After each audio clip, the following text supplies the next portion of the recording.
Ya, silakan dulu. Apa sih, Bu? Sebelumnya terima kasih telah datang ke sini. Boleh saya tahu nama Anda siapa? Dia Putri. Baik, Kakak Dwi. Sebelumnya Kakak Dwi pernah melakukan konseling perorangan? Belum, baru ini pertama. Baru pertama kali ya? Iya. Saya mau tahu profesi Kakak Dwi itu sebagai apa ya? Mahasiswa semester akhir ya, Bu. Oke, mahasiswa semester akhir jurusan Bahasa Indonesia. Jurusan Bahasa Indonesia. Tadi kan Kak Ali bilang kalau ini pertama kalinya Kak bilang apa konseling, izinkan saya untuk menjelaskan apa itu konseling perorangan ya.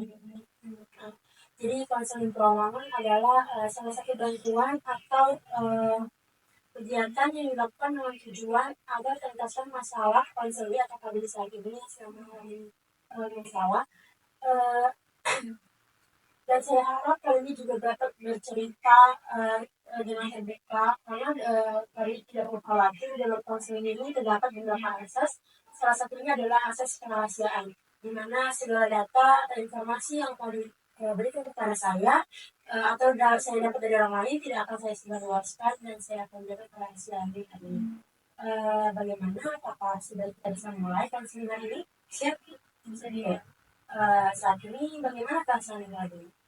Habis kencang banget ya Bu ya, karena udah gunda-gulanya ya di semester akhir ini ya, bingung antara mau lulus dulu atau mencari kerja untuk saat ini. Karena kan semester akhir ini banyak banget pengeluaran ya Bu. Jadi itu sih yang saya rasakan saat ini. Itu perasaan yang wajar ya, karena mungkin di fase saat ini banyak orang juga merasakan hal sama dengan yang dirasakan. Kali tidak perlu khawatir, kali kita apapun yang saat ini kali sedang alami dengan saya dan saya akan mendengarkan dengan baik.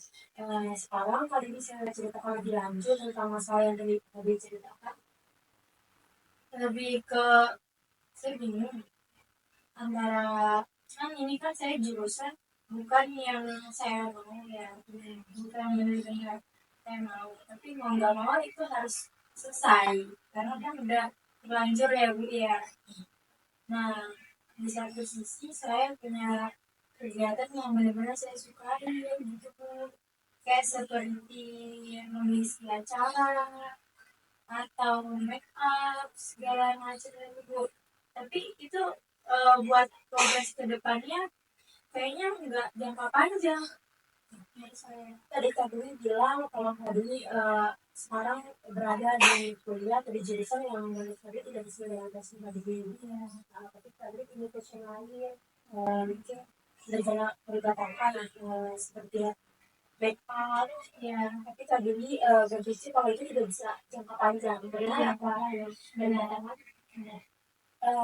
Sekarang menurut Kak Dwi, apakah Kak Dwi sudah mencari peluang atau cara bagaimana kami bisa melakukan hal tersebut bisa berjalan dengan seiringnya sebelum mencoba untuk lebih maju di depannya.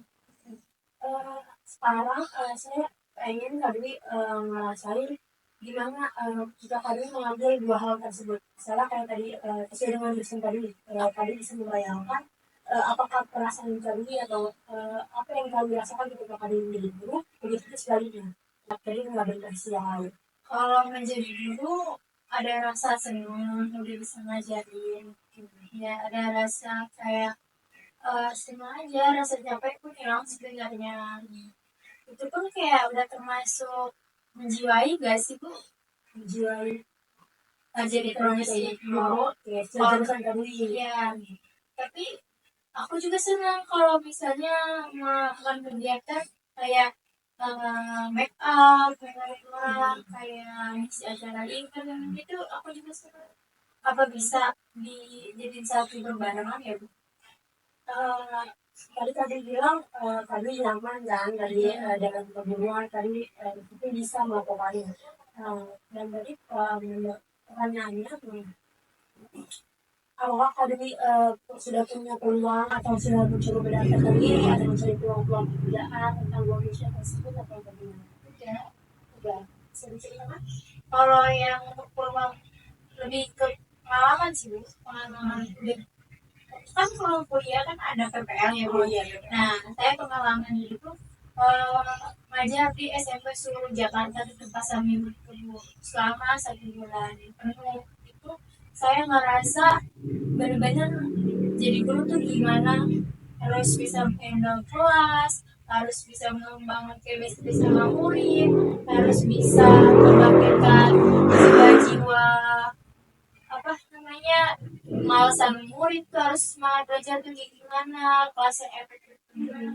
Sedangkan Gen Z tuh tau sendiri kan Bu ya, kemudian banget ya, harus kayak harus benar-benar penuh dengan puas lah gitu. Jadi saya kayaknya nggak waktu sendirian jalan pengiraan atau kemudian.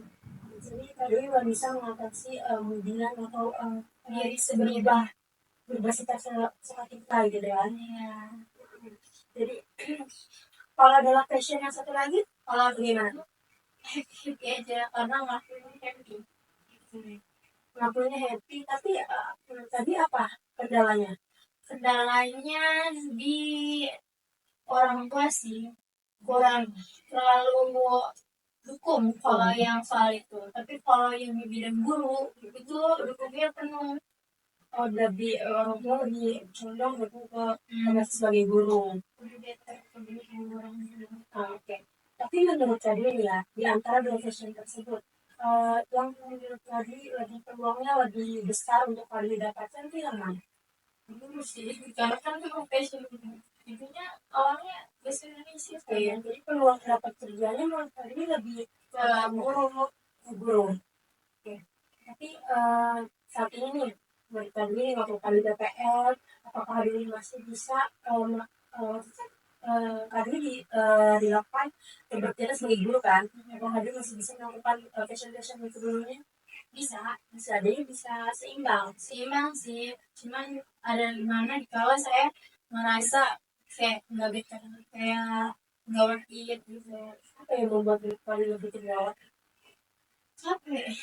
Oh, jadi kalau dilakukan dengan keduanya nggak capek. Okay.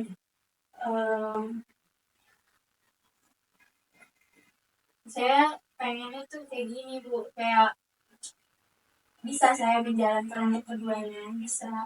Tapi untuk meyakinkan kepada orang tua saya kalau saya mampu itu gimana ya Bu? Jadi tadi masih bingung bagaimana tadi meyakinkan kedua kali kalau kalian bisa melakukan keduanya. Iya. Oke.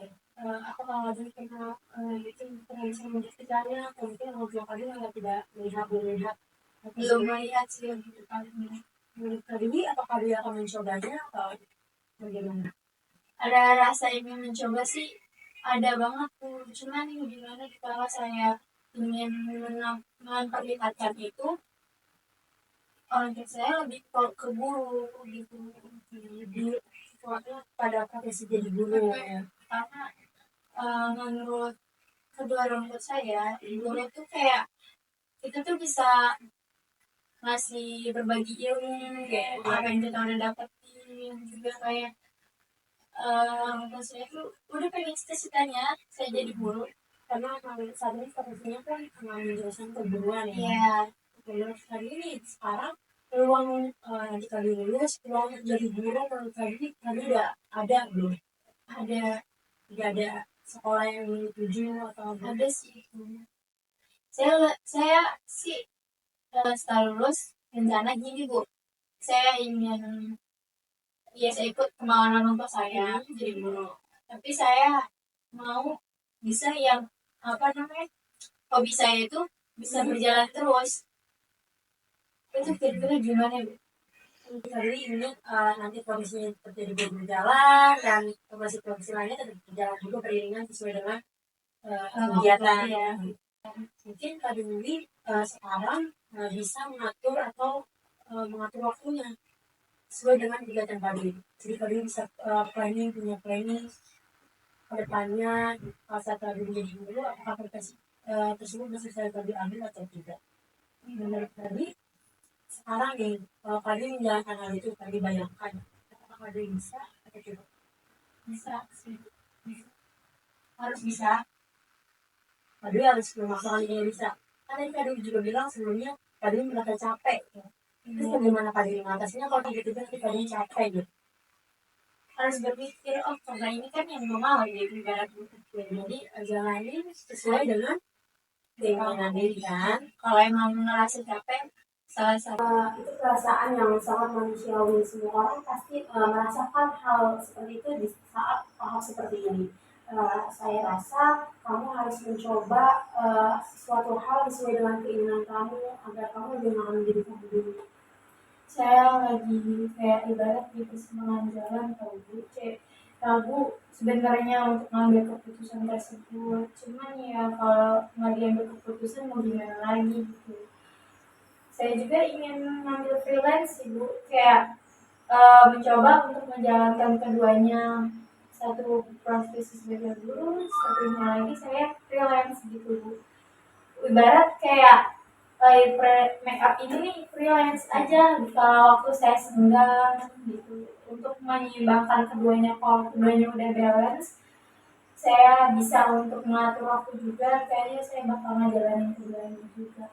Jadi sekarang kamu ingin mencoba keduanya, ingin melakukan keduanya, apakah keduanya bisa seimbang untuk masa depan kamu nanti? Ya benar seperti itu. Ya, itu pilihan yang sangat bagus.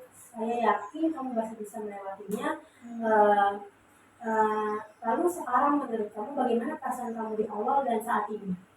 Di awal tadi pertemuan kita saat bicara bunda sih Bu, hati saya kayak gimana ya gitu. Pas bercerita ya alhamdulillah saya menemukan jawaban ya Bu. Saya oh ternyata saya harus menyampingkan itu dulu dan menyeimbangkan hal tersebut agar balance keduanya, agar seimbang. Kalau emang udah bisa untuk saya atur semuanya, saya jalankan keduanya. Kamu akan menjalankannya sesuai dengan pilihan dan keinginan kamu, ya. Tapi juga melakukan keinginan sesuai dengan orang tua kamu. Iya. Saya ingin membuktikan aja sih, belum di tepatnya. Oke, kamu ingin membuktikan bahwa kamu bisa melakukan keduanya secara bersamaan. Saya rasa konseling hari ini kita akhiri. Nanti kita akan membahas tindakan lanjut setelah apa yang kamu lakukan itu berjalan lancar atau tidak. Kamu bisa datang dan konsultasi kepada saya untuk menceritakan kelanjutan dari masalah kamu tersebut. Oke. Sebelumnya terima kasih telah datang ke sini. Sekian, terima kasih ya. Iya, makasih ya Bu telah mendengar cerita saya.